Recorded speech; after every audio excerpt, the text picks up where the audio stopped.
महात्मा लोग भी कई बार भगवान ने जो कहा उसका अनुगमन न करके नेताजी का अनुगमन करने लग जाते हैं। ऐसा होता है कि नहीं होता?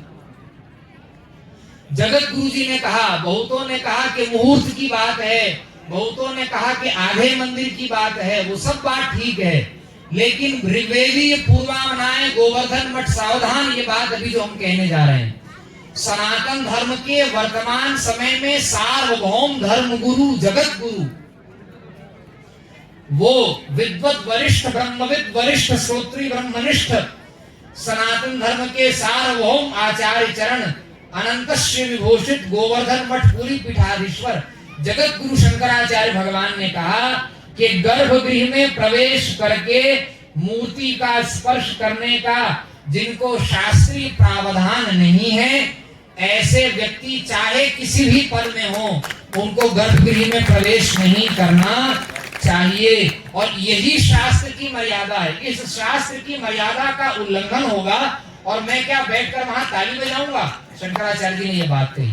शंकराचार्य का काम है शास्त्र के अनुकूल काम हो, शास्त्र के अनुकूल काम कराना। जगन्नाथ जी की रथ यात्रा में हरिहर मिलन होता है ना, शंकराचार्य भगवान जगन्नाथ जी के नंदी घोष रथ पर जाते हैं, जगत गुरु जी सबसे पहले शंकराचार्य जी जाते हैं, पूजन करते हैं, उसके बाद गजपति महाराज जाकर के वहां पर सेवा करते हैं। शंकराचार्य पहले क्यों जाते हैं? निरीक्षण करने के लिए जाते हैं। 22 शिष्यों के साथ शंकराचार्य को जाने का अधिकार है वहां, और शंकराचार्य जाकर क्या करेंगे? भगवान की रीति नीति सब विधिवत शास्त्र की मर्यादा के अनुसार हो रही है कि नहीं हो रही है, इसको प्रमाणित शंकराचार्य करते हैं। और जब प्रमाणित करते हैं कि सब कुछ शास्त्र के अनुसार हो रहा है, उसके बाद भगवान आगे बढ़ते हैं। शंकराचार्य का काम प्रमाणित करना है। शंकराचार्य का काम शास्त्र के विरुद्ध दो लोग चलने वाले हैं, और शास्त्र के विरुद्ध चलने वाले कोई राजा महाराजा क्यों न हो, संत महात्मा क्यों न हो, शास्त्र के विरुद्ध चलने वाले लोगों की बात मानना शंकराचार्य का काम नहीं, शास्त्र की बात कहना शंकराचार्य का काम है। शास्त्र योनित्वात् तस्मात् शास्त्रम प्रमाणम ते कार्या कार्य व्यवस्थितौ। शास्त्र ही प्रमाण है। देव पितृ मनुष्याणाम वेद चक्षु सनातनः। जो लोग जिनके पास में शास्त्र की दृष्टि नहीं है वे अंधे हैं। वो बाहर से भले ही कितना बढ़िया देख रहे हो, जिनके पास शास्त्र के नेत्र नहीं है वे अंधे हैं। और ऐसे अंधे लोगों का अनुगमन करने वालों का विनाश होता है। उपनिषद कह रहा है अंधे नेव नियमाना यथांधाः। अंधे के पीछे अंधा चलेगा, एक अंधा खाई में गिरेगा तो उसके पीछे सारे अंधे खाई में गिर जाएंगे। इसलिए शास्त्र ही नेत्र है। वेद चक्षु सनातनः। वेद ही चक्षु हैं, शास्त्र ही चक्षु हैं। और ध्यान से सुनिए 2-4 बातें। पूरे मीडिया तंत्र ने, बिकाऊ मीडिया तंत्र ने और नासमझ मीडिया तंत्र ने, कुछ लोगों ने नासमझी में और कुछ लोगों ने समझ बूझ कर जी के भक्त हैं क्या? राम जी कौन है? वेद धर्म रक्षक सुनु भ्राता। जिस वैदिक धर्म की रक्षा के लिए भगवान राम का अवतार हुआ, वे भगवान राम, उनके नाम पर ही वेद की मर्यादा को तिलांजलि दिया जा रहा है और सब लोग सर हिला रहे हैं।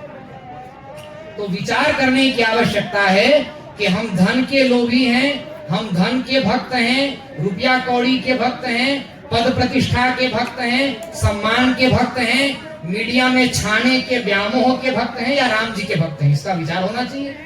आप राम जी के भक्त हुए या किसके भक्त हुए? इसलिए जो भगवान राम के सिद्धांत की रक्षा करेगा वही राम जी का भक्त है, और शास्त्र की रक्षा करने वाला ही वास्तव में राम की रक्षा करने वाला है, राम जन्मभूमि की रक्षा। एक बात कह करके बात विराम करते हैं। नल और दमयंती का आप लोग चरित्र सुनिए। इस बात को बहुत सूक्ष्म बात कह रहे हैं। दमयंती जंगल में महाराज फंस गई और जंगल में एक अजगर दमयंती के शरीर को निगलना चाहता था। जंगल में अजगर दमयंती के शरीर को निगलना चाहता था, तो एक बहेलिये ने अजगर को मार करके दमयंती के प्राणों की रक्षा की। अब दमयंती के प्राणों की रक्षा कर ली, जब दमयंती के प्राणों की रक्षा हो गई तो बाद में वो जो व्याध था, उस व्याध ने दमयंती के साथ दुष्कर्म करने का भाव उत्पन्न कर लिया और उसकी कुचेष्टा को देख करके दमयंती ने मन में विचार किया कि अगर अजगर के पेट में चली जाती तब तो अस्तित्व समाप्त होता, शरीर नष्ट हो जाता। शरीर का नष्ट हो जाना बड़ी बात नहीं थी, लेकिन शरीर की रक्षा करके ये बहेलिया मेरे शील का अपहरण कर रहा है। तब ध्यान से सुनिए, राम जन्मभूमि के संदर्भ में इस बात को हम कह रहे हैं। मुसलमानों के हाथ में जमीन थी, 500 साल की समस्या वापस आई, इसमें भी किसी का से नहीं है। लाखों नागा मरे, लाखों वैष्णव संत मरे और हजारों राजा महाराजा क्षत्रियों ने कुर्बानी दी। भारत में सभी वर्ण के लोगों ने कुर्बानी दी। शंकराचार्यों ने जिस समय देश में भाजपा, कांग्रेस, राष्ट्रीय स्वयंसेवक संघ, किसी का जन्म जब देश में नहीं हुआ था, उस समय से शंकराचार्य इसकी लड़ाई लड़ रहे हैं। जिन संत महापुरुषों ने इसके लिए झगड़ा किया और कोर्ट में 100 दिन की बहस चली, जिसमें 60 दिन मुसलमानों ने और 40 दिन हिंदुओं ने पक्ष रखा। उस 40 दिन के पक्ष में 24 दिन तक तो केवल शंकराचार्य के वकील ने ही पक्ष रखा। सारी भूमिका संतों की, सारी भूमिका महात्माओं की, उन सबको बैक गियर में डाल करके नेताजी के सर में ताज जा रहा है। इससे हमको कोई सिरदर्द नहीं है।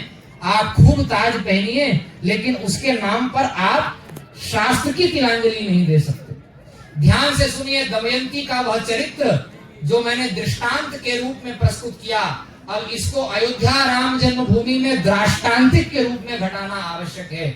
दमयंती ने विचार किया, अजगर अगर मुझे निगल लेता तो अजगर से मेरे शरीर का नाश होता, लेकिन ये इज्जत लूटने पर उतारू हो गया। अब अजगर से बचा करके मेरे प्राणों को तो बचा लिया, लेकिन अब मेरे शील का अपहरण करना चाहता है। ध्यान से सुनिए, कान खोलकर, सभी हिंदुओं को यह बात जाननी चाहिए। दमयंती ने विचार किया कि शरीर का अधिक महत्व है कि शील का अधिक महत्व है। शील का मतलब लज्जा, शील का मतलब प्रतिष्ठा। शरीर का महत्व है या शील का महत्व है? तब उसने विचार किया कि शील से रहित, शील से च्युत हुए, शील से गिरे हुए शरीर का कोई महत्व नहीं होता। शरीर से अधिक महत्व शील का है। शरीर बचाकर अगर ये शील लूटना चाहता है तो निश्चित रूप से यह अपराधी है। और दमयंती ने अपने सतीत्व का स्मरण करके संकल्प किया, और संकल्प से ही महासती थी, पतिपरायणा थी। अपने सतीत्व के प्रभाव से दमयंती ने उस बहेलिया को, उस व्याध को उसी क्षण जला करके भस्म कर दिया, राख कर दिया। इसलिए कान खोलकर सुन लीजिए, संतों ने ही राम जन्मभूमि के अस्तित्व की, स्थान की रक्षा की है। कथनचित आप इसका अहंकार कर रहे हैं कि आपने अस्तित्व की रक्षा की, तो कान खोलकर सुनिए, अस्तित्व से ज्यादा महत्व आदर्श का होता है। राम जी मर्यादा पुरुषोत्तम है। मर्यादा को तोड़कर उनकी स्थापना अगर होगी तो राम जी छोड़ने वाले नहीं है, ध्यान देना। राम जी सेकुलर नहीं है। राम जी शास्त्र की रक्षा के लिए अवतार लेते हैं, वेद की रक्षा के लिए अवतार लेते हैं, और राम जी संतों की रक्षा के लिए, देवताओं की रक्षा के लिए, गाय की रक्षा के लिए, और इन सब के पोषक संत महात्माओं के सिरमौर नारायण समारंभाम व्यास शंकर मध्यमाम, उस शंकराचार्य की, संतों की परंपरा की रक्षा के लिए राम जी अवतार लेते हैं। राम जी से आप बच करके नहीं जा सकते हैं। राम जी किसका पक्ष नहीं? इसलिए अगर आप शरीर की रक्षा करने में सफल भी हुए और अगर आप शील के द्रोही बन गए तो आपका हाल बहेलिया वाला होगा।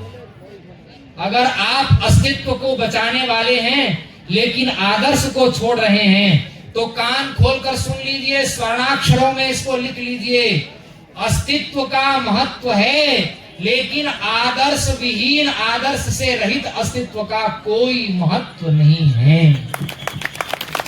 आदर्श की रक्षा की बात शंकराचार्य कर रहे हैं। शंकराचार्य को स्थापना करने का व्यामोह नहीं है। दिशाहीन मीडिया दुष्प्रचार न करे, इस पाप का भागी न बने। भगवान राम मर्यादा पुरुषोत्तम, मर्यादा शब्द धर्म का प्रतीक है। और पुरुषोत्तम शब्द ब्रह्म का प्रतीक है। भगवान राम परमात्मा ब्रह्म के अवतार तो हैं। रामो विग्रहवान धर्मः, राम केवल ब्रह्म के नहीं, राम धर्म के भी अवतार हैं और ब्रह्म धर्म और ब्रह्म दोनों के युग्मावतार, पूर्णावतार, परात्पर परब्रह्म परमेश्वर भगवान राम हैं। वो वेद की रक्षा करने वाले हैं। राम जी के नाम पर वेद के विरुद्ध चलने का साहस दुस्साहस कोई न करे, भगवान राम क्षमा नहीं करेंगे।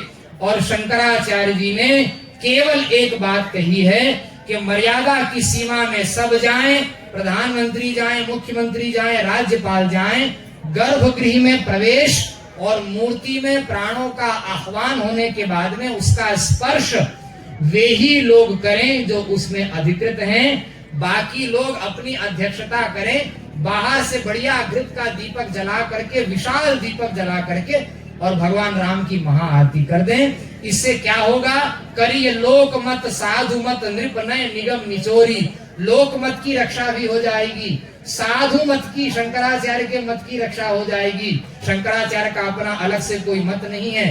राजमत, आपके मनोभाव की रक्षा भी हो जाएगी। और नृप नय निगम निचोरी, निगम का जो सिद्धांत शंकराचार्य, इससे क्या होगा? करिए लोक मत साधु मत नृप नय निगम निचोरी, लोक मत की रक्षा भी हो जाएगी, साधु मत की, शंकराचार्य के मत की रक्षा हो जाएगी। शंकराचार्य का अपना अलग से कोई मत नहीं है। राजमत, आपके मनोभाव की रक्षा भी हो जाएगी। और नृप नय निगम निचोरी, निगम का जो सिद्धांत शंकराचार्य ने कहा, वेदादि शास्त्रों ने कहा, उस स्पर्शा स्पर्श के वैदिक सिद्धांत की रक्षा भी हो जाएगी। ये जो हमने बात कही, ये सबके कल्याण के लिए है, सबका भला हो, कोई हमारा शत्रु नहीं है। शंकराचार्य न भाजपा के हैं, न कांग्रेस के हैं, न किसी पार्टी के हैं। शंकराचार्य की एकमात्र पार्टी है, उसका नाम है राम राज्य धर्म राज्य, उसी के स्थापक शंकराचार्य हैं। बाकी जो चूहे बिल्ली हैं वो उछल कूद मचाते रहते हैं, उससे कोई अंतर आने वाला नहीं है। 2 अरब वर्षों की यह परंपरा है। 1 अरब 97 करोड़ 29 लाख 49,126 25 वर्ष की यह परंपरा हो गई है। इसको कोई उखाड़ के फेंक नहीं सकता। और जो लोग ज्यादा से ज्यादा निंदा कर रहे हैं, बिना समझे बूझे मीडिया के द्वारा बहकाए गए जो लोग हैं वो निंदा कर रहे हैं, उनको मैं बहुत धन्यवाद देता हूं।